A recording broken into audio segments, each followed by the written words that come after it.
Layers is an immensely powerful way in Photoshop to composite several images, add text to an image, or even add vector graphics, graphics that originate in Adobe Illustrator, for example, that are made up of points, unlike Photoshop, which is made up of pixels. In this image, we have one locked background layer, which is the way all images start, and I could copy and paste to get another file in, but I'm going to choose Adobe's File Place. And when I place, I could choose a number of Photoshop formats, I could choose .ai for an Illustrator format, or thousands of different image formats. I'm going to select the pair.psd Photoshop document. And when I double-click or hit place, it puts it in this bounding box, this frame that allows me to scale the image. Now I'm going to move the pear to the upper left corner, and my goal is to make this Mardi Gras pear look like he is actually watching her dance. I'm going to hold down my Shift key as I grab the corner and let go of my mouse first. Holding down Shift as you grab the corner when you are scaling keeps it proportional. If I let go of Shift before my mouse, it might get really wide or really tall. It would be disproportionately scaled. If I'm outside of the bounding box or scale rectangle, I'll see these little bent arrows that'll actually let me rotate this a hair. And I can use my up arrow or down arrow keys to nudge this guy to get him in the perfect position. But I'm going to let it go and either double click or press Return or Enter to finish the scale. There we go.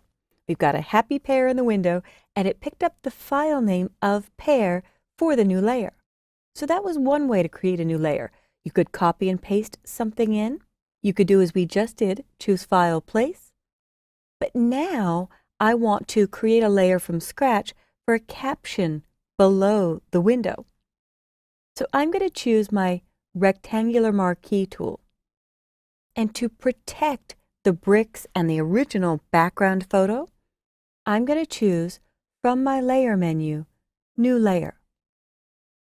Now I could click the New Layer button at the bottom of the Layers panel just to whip up a new layer, but I prefer to use Layer, New Layer.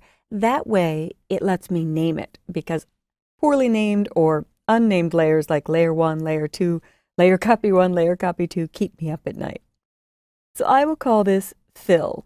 And I could name it Fill Color, but I don't know what color I'm going to use yet, so this is just a fill for the caption. And I have a completely empty layer. If I hide the pear layer by clicking the eye icon that indicates layer visibility, you could see I have just the background. If I click the eye next to the background, I have nothing. All the checkerboard means it's clear or empty or transparent. I've clicked the two layer visibility icons to turn pear and background back on, and fill is still highlighted or active. So every layer above the background acts like a clear piece of acetate stacking one on top of the other. Now I'm ready to put a color into a rectangular shape. So I will click and drag, starting kind of off the screen. I really started out in this darker gray area. That way I know it goes exactly to the edge when I make a selection. If I try to get it perfect, I might miss. So it's safer to start way outside. And I can use my up or down or left or right arrows to nudge this before I fill it. To fill this, I'll choose Edit Fill and select a color. If I choose color in the Fill dialog, it actually gives me an eyedropper tool where I can click to sample a green from the image. And I'll click OK, and OK again. And now I'll choose Select, Deselect to get the marching ants to go away. And while this is a nice green, it's really overpowering or distracting from the image. So I'm going to go to the Layers panel and slide the opacity down between 40 and 60%.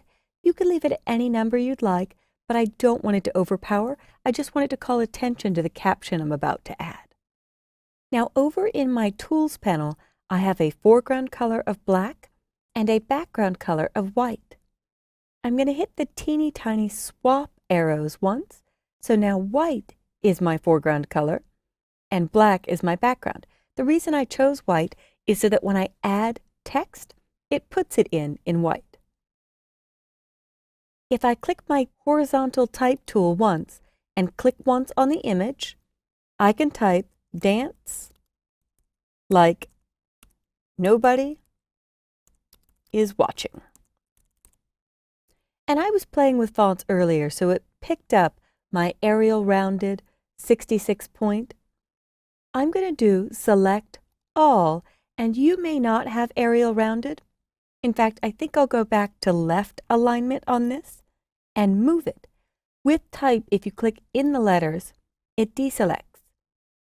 But if I hit Command A or Control A to select all, or even have nothing selected and move anywhere outside the letters, it lets you move the type. And I think I'll change this break, dance like nobody, and I'll put is watching down on the next line. And I'll need to do a select all, Command A or Control A, and make this smaller. I'll use my scrubby sliders, clicking and dragging on the T's to visually make this smaller. And then I'll tighten up the leading. Leading is the technical term for line spacing, because it used to be a piece of lead. And so if I go to my options bar, I can toggle the character and paragraph panels and tighten up here the leading or line spacing. And again, there's scrubby sliders to let me do that visually. To make the text more readable and have better spacing from letter to letter, I'll choose optical. And if I want to play with fonts and find something more funky for this caption, I can click right in the font name. I believe the default font is Myriad Pro, or it may be Minion Pro.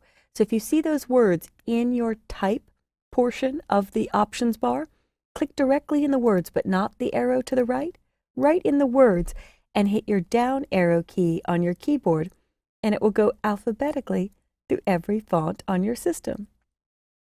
Now I purchased Arial Rounded, so I think I might settle on that. Chalkboard is nice too, but I'll go back to Arial Rounded.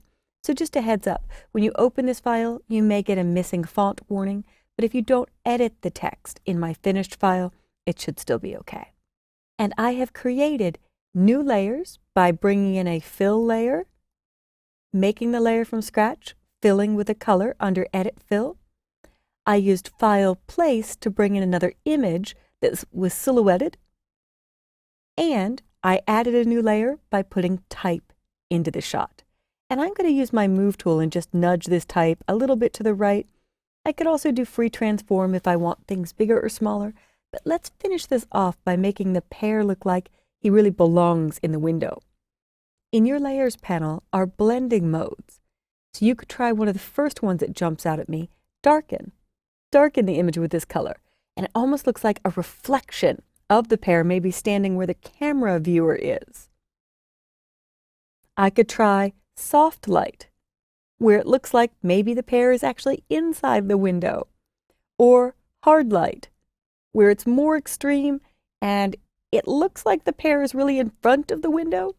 So you can experiment with these different settings and leave it on the one you'd like. I think I'll settle on Soft Light so it looks like he's peeking at her from inside. So I hope you've enjoyed this tour of creating new layers, and see if you can work along with the video to create possibly your own caption, but a new fill layer, and place the pear into this photo to come up with a completely new composition or a new message for this image.